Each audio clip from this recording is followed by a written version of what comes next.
So welcome everybody to the second hour of Mindshifters Radio. Today is Friday, April the 9th, 2021.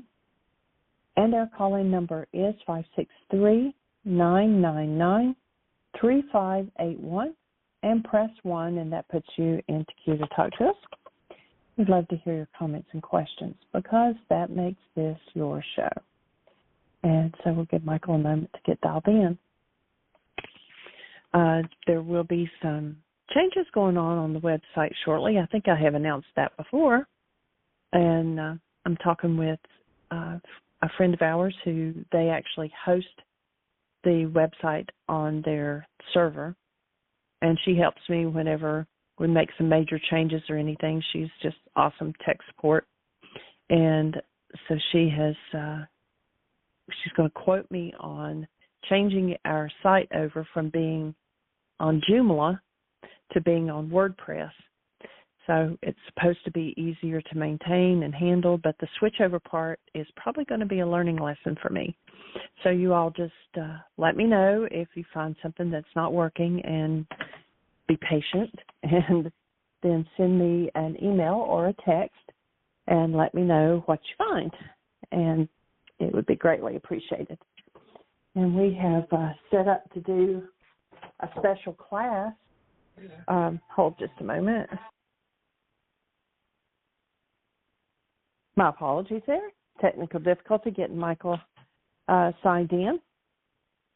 So anyway, if you run across something that doesn't work or whatever, but, you know, like I said, just give us a little bit of time because I'm not sure how long the switchover is going to be.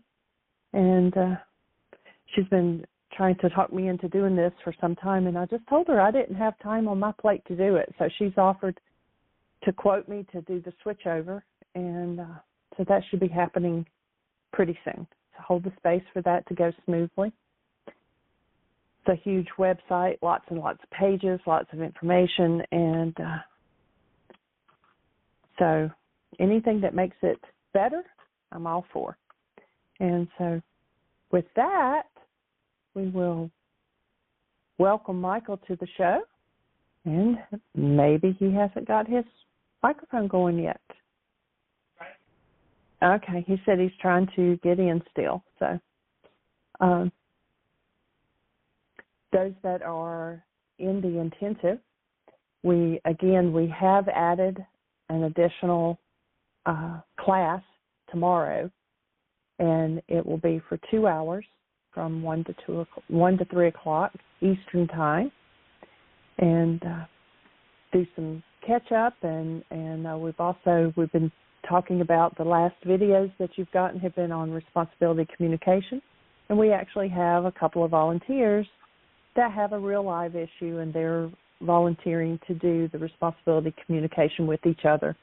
So we're doing that on Saturday and doing Mind Shifters on Saturday, and so stay with us.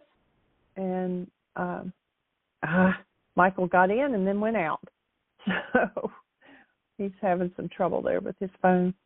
But anyway, and then we're coming up on, we're taking Susan's suggestion, the new worksheet, and actually put it into a practicum. And so we're looking at doing that next week. And then the week after, on the 21st, we are going to be doing still point breathing. So those that were in the first or second intensive can join us with that. All right. Welcome, Michael. Yes, rock and roll. Lots going on. And I'm excited about it. It's awesome to have this opportunity to move these tools forward layer by layer, level by level, and then especially the fact that we're getting to video all of this, and we've got all of this in the can, so to speak, and that they're going to make the these videos. Right now we're getting up to around 83 hours of video that will become available for the next self-study intensive and be the foundation for the next live intensive that we do. So there'll be two ways to have permanent access to this 83-hour live event, where we've had anywhere from, I guess we've had something in the range of 22 or 23 people, Jeanie, to yes, 30 plus. So pretty awesome interaction, question, answer, a lot of process work, and all of that is live and will become permanently available for the foundation of our next intensive. And the next time we do the Codependence to Independence Communication Practicum, of course, we will have all of that video available, and then we'll do another 28 hours. So we'll just keep building that library. And right now, once we get this complete, we'll have a self-study course available where you can purchase access to permanent use of those 83 hours and all the worksheets and all the material and the food program and a personal code evaluation.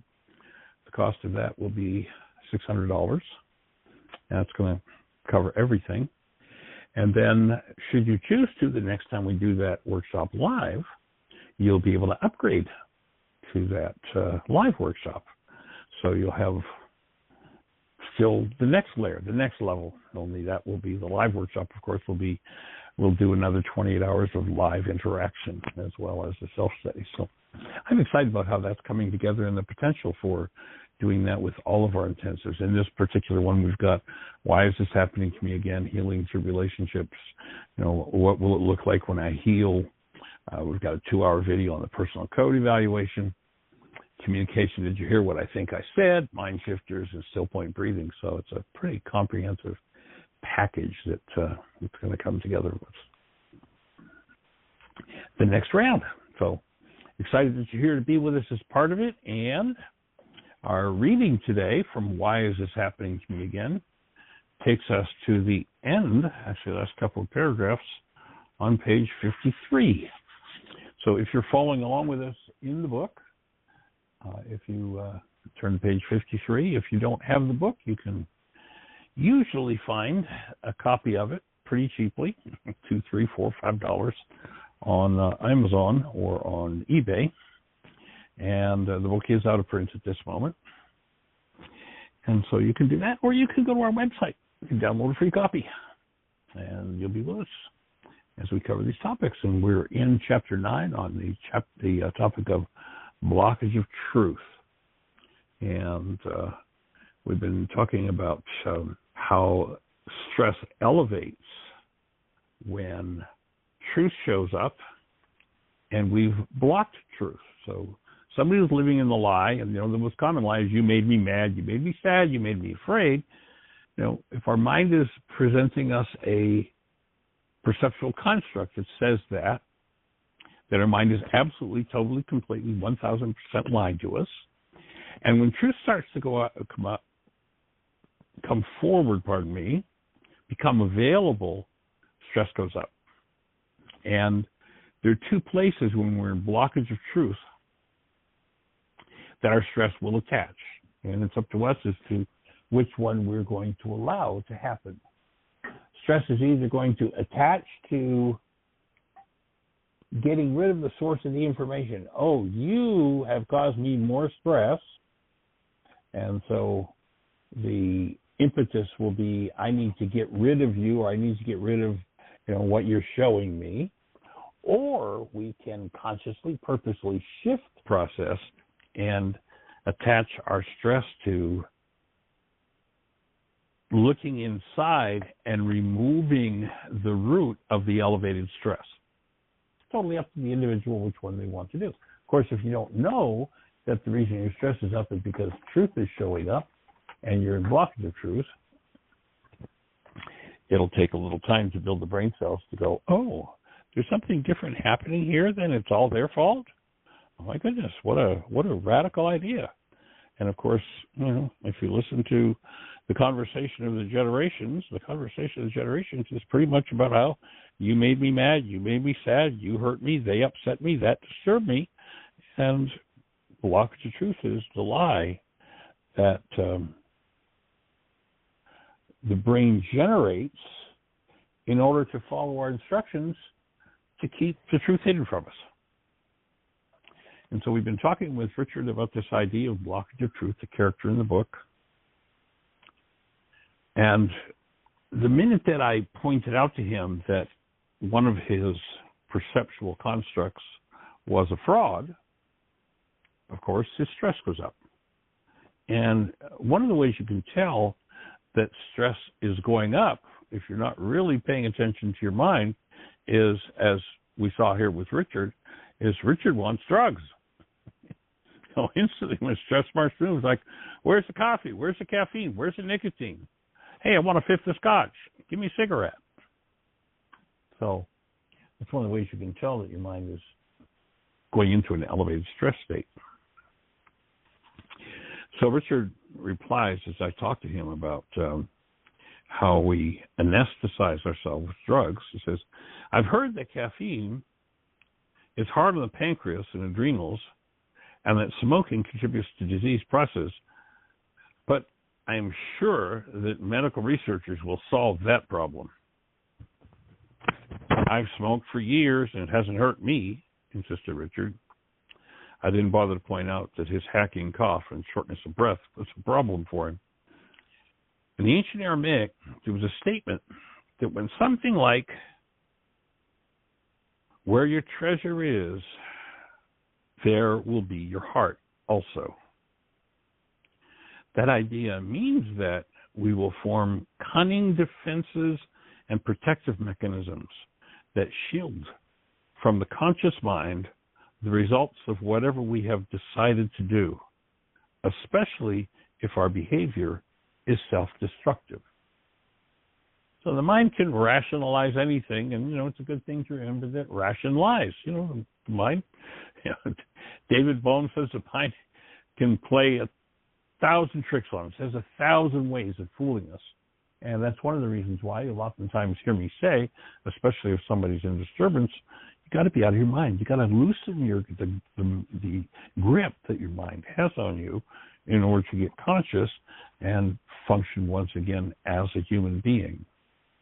And so the cunning defenses, the stories the mind can tell, and I've watched people over the years tell themselves those stories. I've watched people who, came into a place where they went, I realize I've got work to do, and they start to do that work, and then they decide, I'm finished. It's all done now. I've got it all handled. And that's usually the point at which the next layer is going to come up.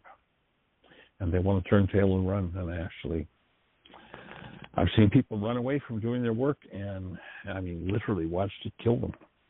So it's a good thing to understand how the mind plays its games, what its games are, and then wake up from its process. And, of course, we're here to create an infrastructure for waking up, a set of tools, a how-to, understand, working through everything that is less than love until we arrive at the place where we truly function as human beings.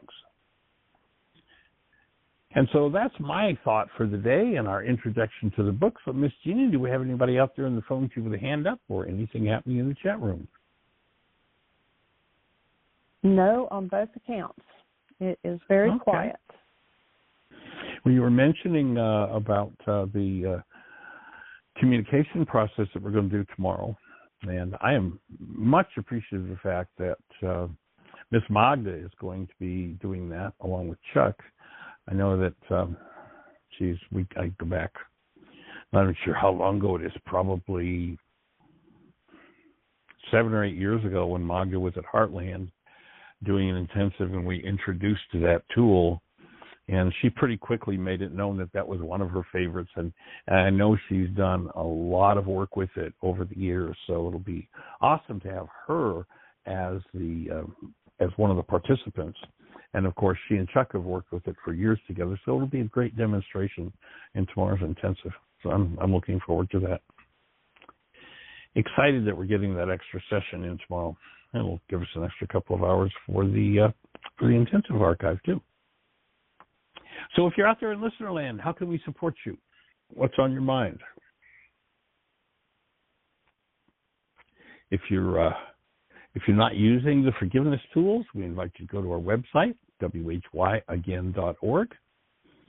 If you click the link in the upper left-hand corner, it says Start Here, you will be looking at a whole series of links that will walk you through everything that we've learned the last half century about forgiveness, how it's done, and to recognize that it has nothing to do, forgiveness has nothing whatsoever to do with what our culture teaches us is forgiveness. It's just the biggest con job in the world to think that by letting somebody else outside of me off the hook for what's happening inside of me, I'm going to change what's happening inside of me. I mean, it's just, on its face, it's blatantly silly to say, so I forgive you, I let you off the hook, and that's going to change the part of my mind that's producing my pain. I mean, look at that logically for just a second, and it makes no sense whatsoever. But, and it just, I mean, it amazes me that look back at the centuries, look at all the giant minds, and this shows what happens and why it's so important to really have access to the accurate words about anything, sourced, whatever that anything is, in this case, forgiveness. To understand the process, it took me years of working with the first century Aramaic definitions of Yeshua's words to understand that when he said, you must forgive from your heart the wrongs of your brother, he wasn't doing a bleeding heart, but forgive from your heart, that sort of thing. He was saying, you must remove, the word forgive means remove from your heart, and the word in Aramaic that's been translated as heart is unconscious. You must remove from your unconscious that painful, traumatic energy that you've used to build your brain's image of your brother. You've got to remove that. And, a significant number of the tools that I've developed over the decades have been dedicated to understanding and accessing the hidden parts of the mind so that they could be removed. If I don't know it's there, if I really truly believe that you're the reason I'm in pain, and so often I'll have somebody who'll tell me, yeah, well, it's all Charlie's fault, all Bill's fault, all Harry's fault. I say, okay, so let me see now, how long have you known Harry? Oh, gee, I've known Harry for 5 years. Now, tell me in detail the quality of pain you're experiencing, and they'll go through the details of how it feels. And I'll say, now, let's go back 6 years ago. Did you know this quality of pain that you're now saying that Harry caused you? 100% of the time, if people are honest, they'll say, oh, well, yeah, I did, but it really is his fault. Well, let's go back 10 years before you knew Harry. Did you know this quality of pain? 100% of the time, yes. How about 20 years before you knew Harry? Yes. So now you're really going to try to convince me that a pain you had developed and you were experiencing 2 decades before you ever met the man is now his fault that it's moving inside of you. Pretty silly on its face. And so, obviously, if I really believe that Harry is the cause of my pain, then I've probably pretty deeply hidden the part of my mind that I'm using to project that pain into my brain's image of him. And so the work is about uncovering. It's the detail work of that. Sometimes people will call that complexity, but it's not complex. It's really very simple. But it is detail-oriented. It does take looking at the details, and it does take moving through those layers and those levels of hidden parts of mind so that you can literally remove from your unconscious that which you've built into your brain's image of your brother. And so we're here to support awakening from that process, learning how to access the hidden parts of our own minds. And, every tool that we teach is related to accessing those hidden parts of the mind. So one of the most profound and most powerful tools. Before we go into the still point breathing process, when we do an intensive, we always give people a mind shifter. And the mind shifter is a tool that's designed to uncover directly hidden parts of the mind.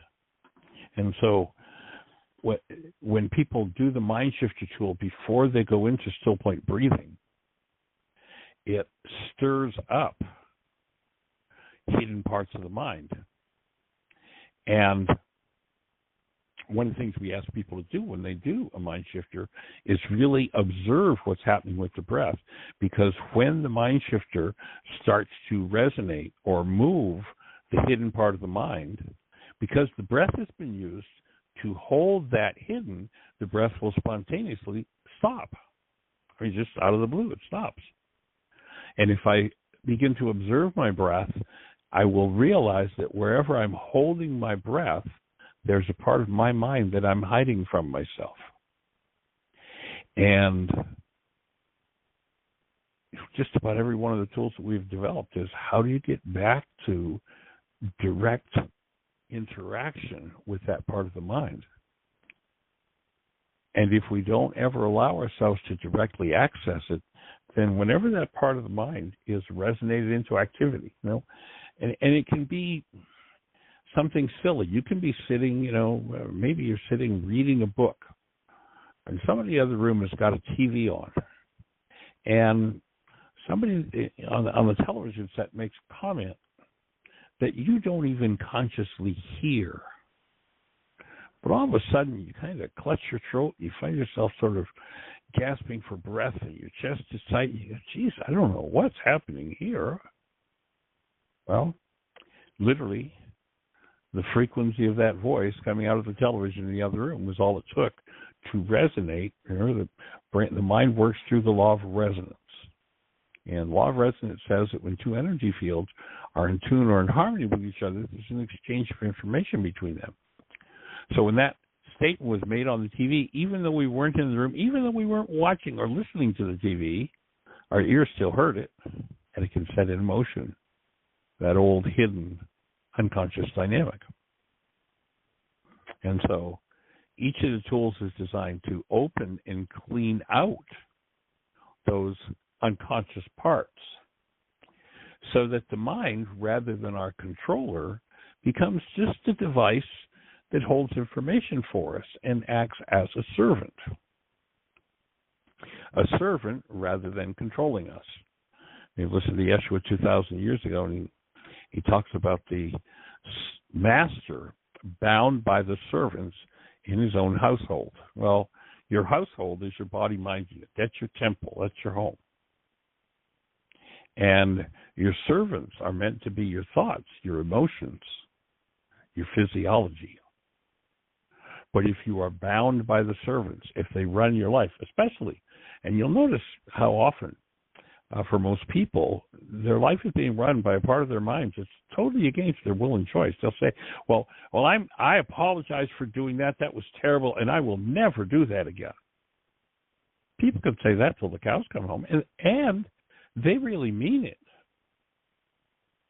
But when the stress is up and the chips are down, if that part of the mind has not been directly accessed and healed, no matter how many times I've said, I'll never do that again, it's going to come up and I'm going to do it again. If it has been a dynamic that has run my behavior, and usually those dynamics are power person dynamics. And remember, our definition of a power person, or the three principles involved in establishing a power person dynamic in a mind are: one, there was a person who had more power for your life than you did. Two, they were not functioning as a human being. They were not functioning out of love. And three, you perceived that your survival was threatened. When those three things occur, then this human energy field opens wide. I mean, it's just laid bare and becomes exactly like a sponge. Whatever energies, it doesn't matter if it's hate or fear or rage or guilt or whatever's moving in the environment, when those conditions are met, the subject of that situation has their energy field open, and they just take in all of the energetic dynamics involved in the environment. And let's say it's a power person raging at a small child. What happens 30 years later when the stress is up and the chips are down for that person who was a small child, but now is 6'6", 280-pound, muscle-bound?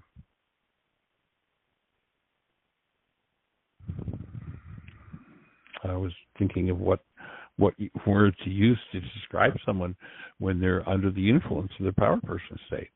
And here's this person who just, when the conditions are met, when the energy field is opened in that sort of a situation, they'll literally just pour out the rage that was poured into them decades before. Afterwards, they'll be shocked, horrified. Oh my God, I can't believe I did that. How many times have you heard somebody say that? Boy, my dad, my mom used to do that to me, and I hated it when they did that to me. I don't understand why I'm doing that to them. It is to somebody else in your life today. It's really very simple. When the power person dynamic is instilled in the mind, we might even say installed in the mind, those three conditions are met, and it's just, there it is. And then under stress, there are only three levels of behavior possible. Actually, the level of stress determines which behaviors we're going to do. When there's no stress, we'll do what we did to get along with our power person. When stress starts to build, we'll do what we did to resist and survive with our power person. And then, when we become ultra-stressed, we'll do what our power person did to us that we hated the most. Or we will be motivated to do what our power person did that we hated the most, although we may have the self-control to inhibit that. Remember, years ago we were in Fort Lauderdale doing a workshop series, and there was a gentleman there who had been in the AA program for about 30 years, and he ran a large website working with AA folks, and he asked me to come and speak to Jeanie and I to come and speak to his group. And when I presented this idea, he afterward was almost a little bit insulting and said, well, it's just not true, Michael, because when I was a kid, my father was horribly abusive. I mean, physically horribly abusive on almost a daily basis, hit, beat, torture almost. And he said, and I had a son, and I never hit my son. And I said, yeah, I hear you, so I congratulate you on having the ability to withhold that, but how much time do you still spend having to control your fist?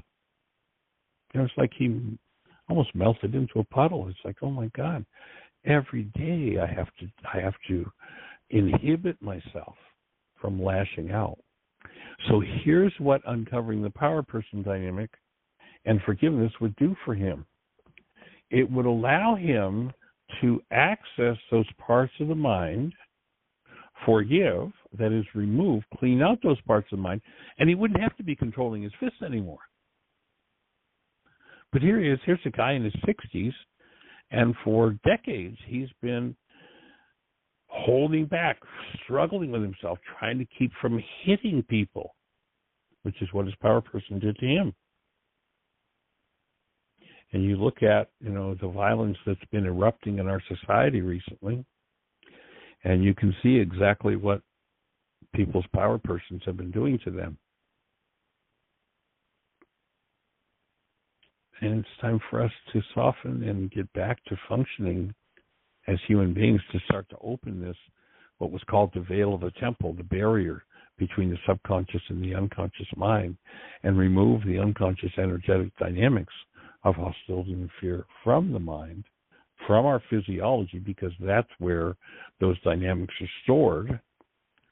Free physiology from those disease processes, and free the mind and the emotions from those disease processes. And so in a nutshell, that's what we're here to support happening with this work. And I can only imagine with that explanation, what we've covered in about the last half hour or so, has got to arouse questions for refinements in most everybody listening. So if you're out there in listener land, especially if you're holding your breath, what's your question? How can we support you? What's on your mind? How can we refine what I just explained to give you deeper insight or deeper access to the healing of those parts of your mind if they exist? So what's your question? Push 1. If you're on one of those stations where we can't see you, our call-in number is 563-999-3581, 563-999-3581. If you call that number, you'll be listening to the show. And then if you push 1, that will raise a hand in the phone queue. Jeanie will know you want to speak to us, and we'll be having a conversation. So, Miss Jeanie, do we have anything happening in the chat room? Anybody out there in the phone queue with a hand up? There are no hands up, and it is all quiet in the chat room. So, well, I can't imagine that this explanation hasn't aroused some kind of thought or question from anybody. So, if you're out there in listener land, let's have a conversation. How can we support you? And we have 28 minutes, so we've got plenty of time. Yes, plenty of time. Any thoughts for you, Jeanie? Anything moving in your mind right now that might take us in a direction that might open somebody putting a hand up? I actually need to run downstairs. Dad just called me and is like, where am I and where are you? And I said, I'm on the radio show. I said, but if you need something, I'll come down. He goes, I just don't know where I am. So I'm going to run downstairs real quick. And sounds just like hold he's the feeling a little space. confused. Okay, we'll hold the space, Yep. lady, and I'll move forward. So if someone would press 1, Michael would have somebody to talk to while I'm downstairs. Yeah, I would. That would be fun. And if not, that's okay. I can talk to myself. I've done it before a few times. Okay, sweetie. Okay. I'll be back up in just a minute. So Jeannie's dad, we would basically take care of him. We have been doing that for about 2 years now. He got to the point where his short-term memory kind of disappeared, and he had difficulty. Well, he just got to the point where he couldn't live on his own. And for the rest of the family, it was going to be, a nursing home was going to be about the only option for him. And Jeannie and I were not prepared to allow that to happen, so we stopped traveling and moved to Bristol, Virginia. And he's lived in his home for over 50 years, same home. Wasn't about to leave, so we moved in with him, and we take care of him. And then 3 days a week, of course, we have Arya Rain, who's napping right now. So it's an interesting set of bookends. Arya Rain's 29 months, and Dad's 88, and sometimes he just kind of gets to this confused place. One of the grounding things we do with him pretty much every morning is we'll sit down and have breakfast together, and then we'll play a game of dominoes, and that kind of gets his brain going and gets him keyed in. And this morning with Arya Rain here, we didn't play dominoes, so I've noticed when he doesn't have something like that he can relate to, that we do regularly and keeps his brain engaged, that sometimes he just kind of spaces out and he gets a little confused. He's not sure where he is or what's going on. Again, he's lived in this home for 50-plus years, but sometimes isn't sure where to go to get to the kitchen, even though it's on the same level and just down the hall. So if everybody would, we'd appreciate you just holding the space for him. And we have a pretty sweet time with him. He's 88 for the kind of challenges that he's got. He is one of the sweetest men I've ever known. He's just really pretty amazing. And, of course, we're blessed because a lot of folks, when you get to that age, get kind of cantankerous and not very nice to be around. And Jean's dad's just the opposite of that. He's just such a gentle soul. We're blessed to get to hang out and play with him. And then, of course, there's Arya Rain. How's he doing, sweetie? He had an accident, so I got him a change of clothes. And he's not sure what day it is or where he is. And so I told him after the radio show I'd get him outside because it's a pretty day here. Yeah. Yeah, I talked to him about that earlier this morning. And maybe you sit down beforehand and play a game of dominoes with him, and that might help to get him grounded too. Yeah. And so we've got about 25 minutes. Oh, well, let's say hello. Area code 314. You're on the air. Who do we have? Hello, Michael. It's Doug. Hey, Doug. Welcome. Good to hear your voice. How are things in your world? What's happening? Where are you, by the way? I'm in St. Louis. Still in St. Louis.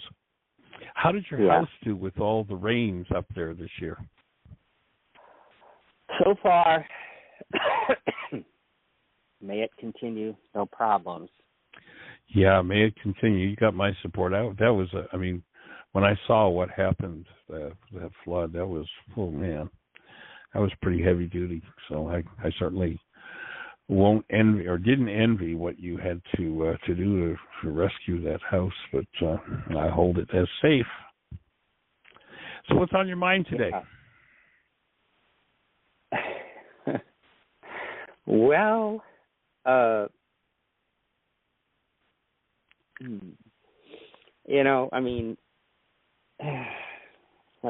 what direction do I want to go in here? I've been doing worksheets and reality management wake up sheets, rather, I should say, I guess, and I just feel like there's a whole lot of process going on and restructure and things like that. And one of the I could take any one of these and discuss it and go deeper. But this morning I had a brief conversation with Diane and me an idea, and I went with it. And I'm working with this idea that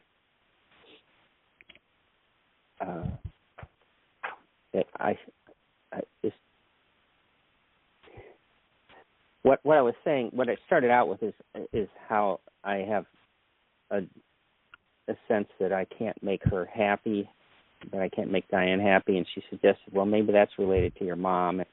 So I did a worksheet on mom, and I completed it. Of course, it's true. You can't make her happy. There's no question about that.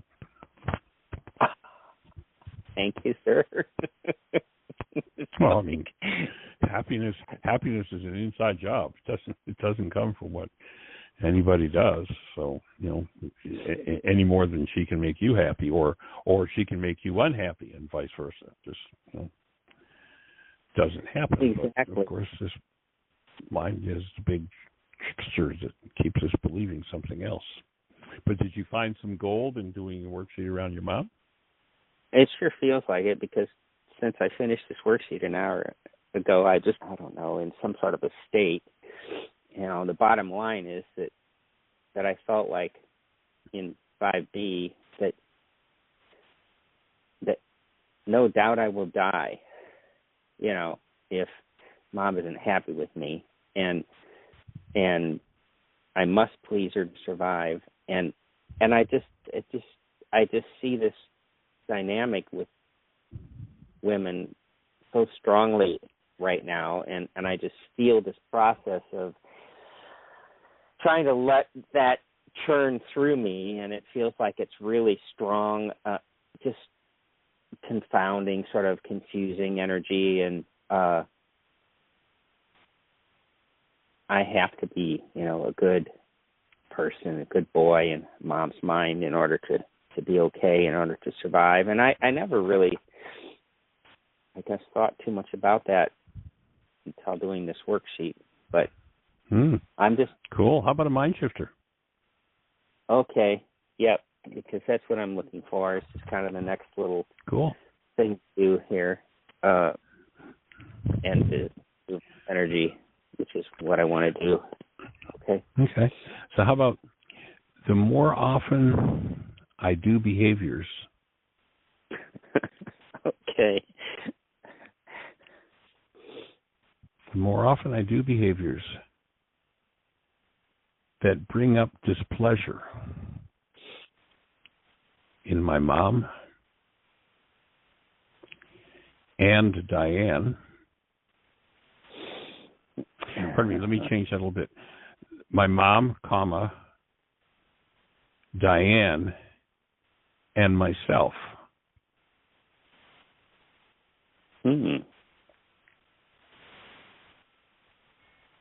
Okay. The more deeply I'm cherished. Okay.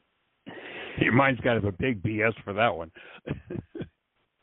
Right, it does.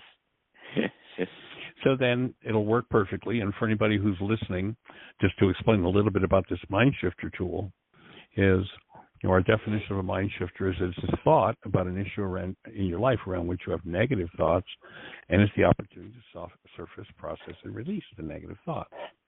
And so you pick a thought that is sure to trigger the hidden parts of the mind. And of course, in this case, the hidden thoughts and dynamics of displeasure of mom, of self, of Diane, and then starting to look at being cherished in the context of that is going to show every time probably you've ever been disapproved of with a behavior. And then, so the way you use a mind shifter, and again, I know you understand this, Doug, but just for anybody else who's listening, if that thought resonates for you, and you take a piece of paper, draw a line down the middle of the page, write the thought on the left, and then on the right-hand side, just start to do a brain dump. Just write whatever comes up. And it might be, well, that's ridiculous. That's crazy. I've always, they've never tried. I've been, pushed away. I've been hit. I've been, whatever. And you just let your mind run with that and run out of things to write the mind shifter again. And, it sounds like, Doug, from your, the reaction that I heard to the mind shifter, that probably this would be a good one to set aside 3 or 4 hours and just sit and write with and see what work comes up for you in that. Okay. That sounds great. We'll do that, see what happens. Cool. So what did surface? Anything to share at this point that came up immediately in response? Well, I started here. It just was like that. Well, that's insane in a deep way. It's a great way to get killed. Wow. Now, there's a piece of gold, Doug. There's a piece of gold. The fact that your unconscious mind, and notice that earlier you talked about you'll die, and now you're talking about being killed in response to that thought. That's a really, really profound direction to take your work in this regard. Yeah, well, whatever is the unconsciousness around it, it feels very deep and just, yeah. And I do often have die as self-punishment thought. It's on the worksheet. So how about adding to the end of the mind shifter then? Though I am cherished. The more deep. Add though I am cherished. Add after I am cherished. Okay. And get support for full aliveness. Okay. Good. There you go. Now, take a look at that way your throat just closed up. And what is your throat saying it isn't allowed to say, doesn't want to say, that you're not allowed to access? Well, any rebellion will get me killed. Wow. Whew. That's pretty heavy duty.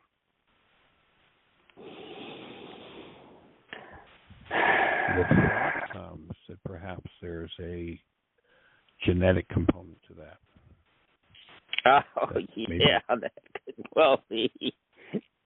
Yeah, that very possibly there's in your genetic history someone displeasuring someone else in the family and literally being killed. Yeah, I just underlined the word rebellion because that stands out for me, really does. That's bringing up sadness and emotion, and it's political.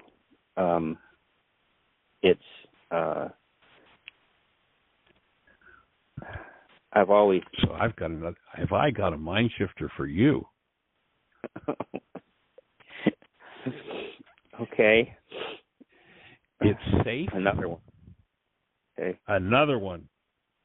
You get a bonus today, Doug. Okay. It's safe, healing,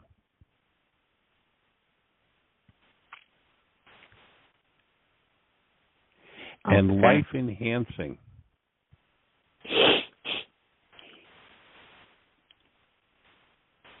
And life enhancing for me to surrender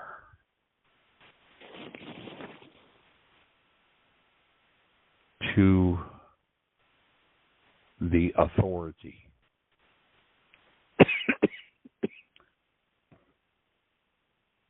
Did you need a glass of water, Doug? Got a full throat close on that one, eh? All right. It's going to be a good one. Yeah.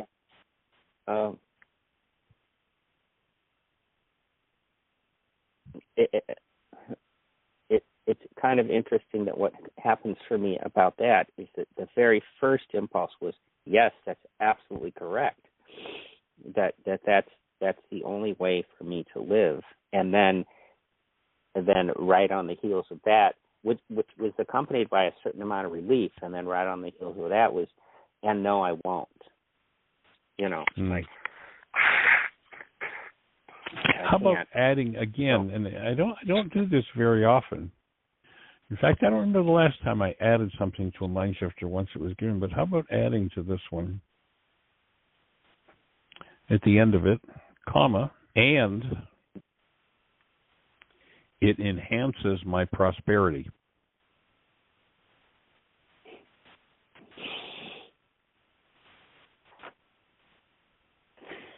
Okay.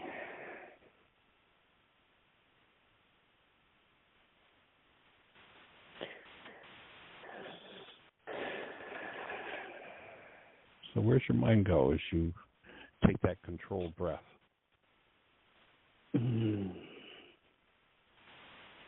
It sounded from here, by listening to it, it sounded like it was a measured, purposeful breath. Is that accurate? Yeah, it just feels like everything's being taken away, or everything will be taken away.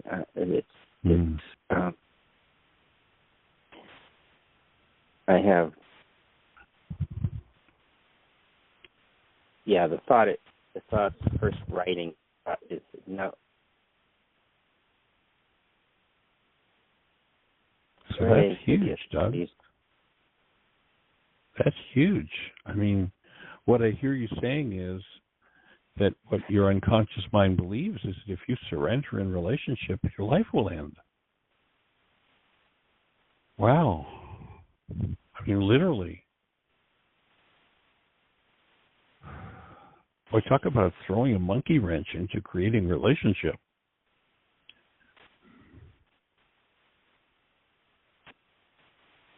Well, I'm a little confused right now because I don't see. I can see where maybe that's true, but I haven't got any awareness of that. It's more like if I surrender to political authority, my life will end and all my property will be taken. I just like it's about the two are a little blended together here because we've got these two. I'll just say the authority. Okay, so now I'm connecting how you got that.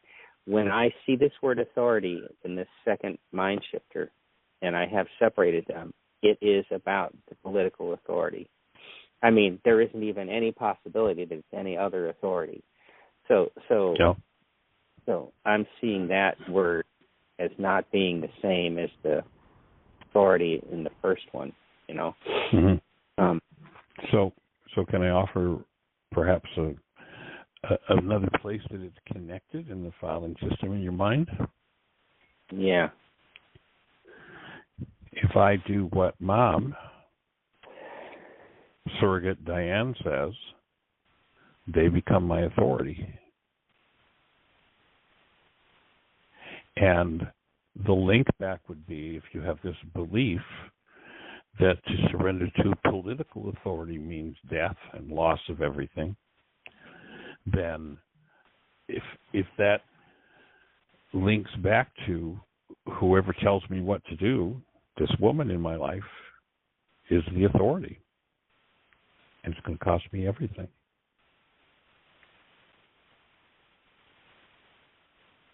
And I'll just offer that from where I sit, from where I breathe in this one, is I can kind of relate to that and remember shades of that in my own life. I mean, I can remember when there was a time when I could not hardly even utter the word. It was like marriage. And as I've worked through that, as I taught the Healing Through Relationships workshop and chose to do the healing work through my relationships, for me, this surrender to that has become one of the most profound, one of the most powerful, one of the most life-enhancing experiences that I've had.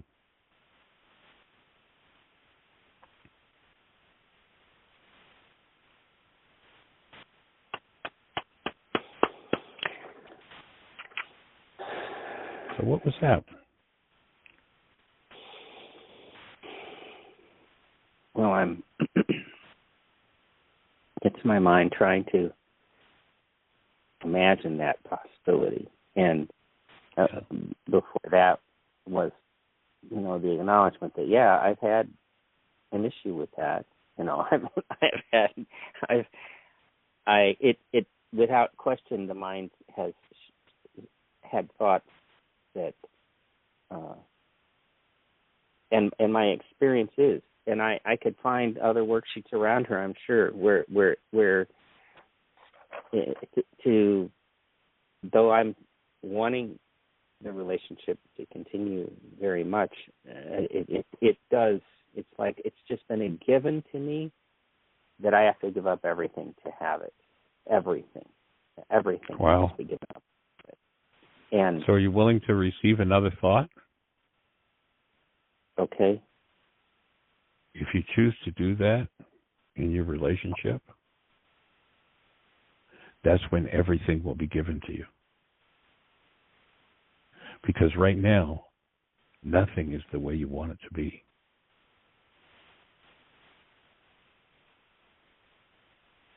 And you're fighting your own unconscious dynamics.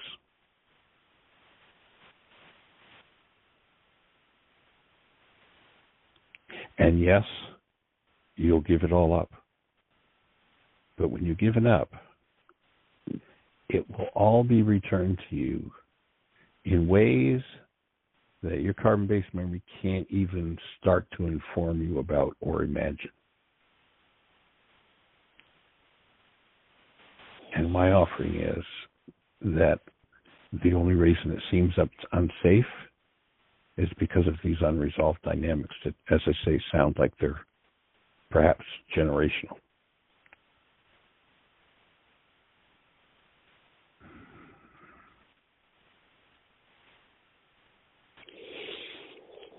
Mm-hmm. Mm-hmm.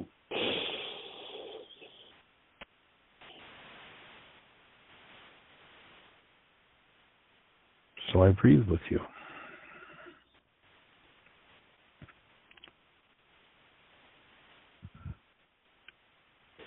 And I would suggest that perhaps when the show's complete, you take the recording and edit this section out of the rest of the show and put it on your phone and have it available for you to listen to repeatedly as you do these mind shifters and these worksheets, and just watch the monumental change that will happen as you do.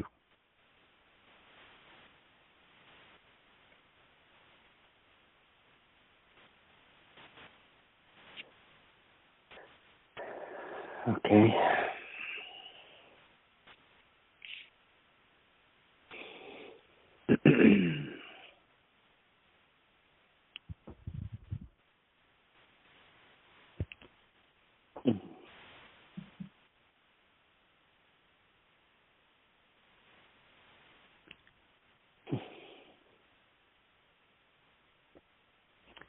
So I'm going to hold the space, and then I'm going to invite Jeanie to step into the conversation. Miss Jeanie, have any thoughts to add?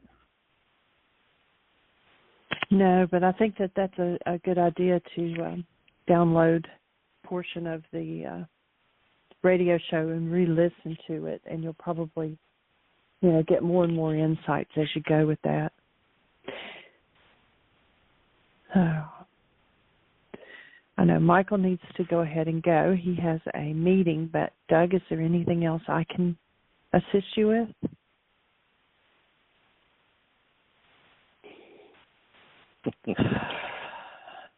I don't know. I just was thinking, oh, that's a sweet offer.